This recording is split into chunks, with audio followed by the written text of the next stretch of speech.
आपको खबर दें, कराची के एक्सपो सेंटर कट के करीब तेज रफ्तार नामालूम गाड़ी की टक्कर से मोटरसाइकिल सवार जान की बाजी हार गया।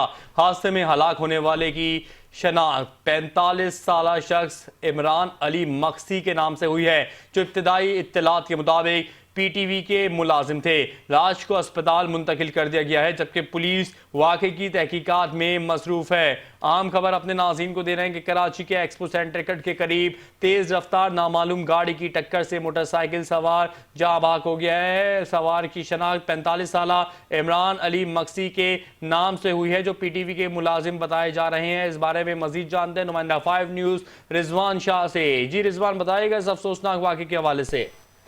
जी बिल्कुल, देखेंगे अजीज भट्टी थाने की हदूद है, एक्सपो सेंटर है, उसके कट पर नामालूम तेज रफ्तार गाड़ी की टक्कर से मोटरसाइकिल सवार जो है जाँ बहक हो गया है। जैसे ही वाकया पेश आया तो फौरी तौर पर वहां पुलिस भी पहुंच गई, रेस्क्यू इदारे की एम्बुलेंस भी पहुंच गई और जो मकफी था उसकी डेड बॉडी को जो अस्पताल मुंतकिल किया।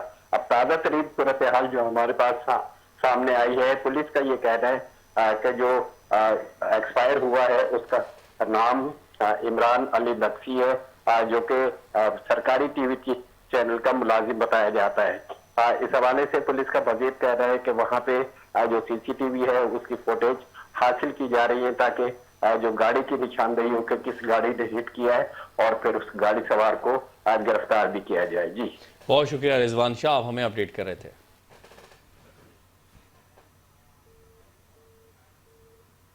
और ये थी चैनल 5 न्यूज़ से ताज़ा तरीन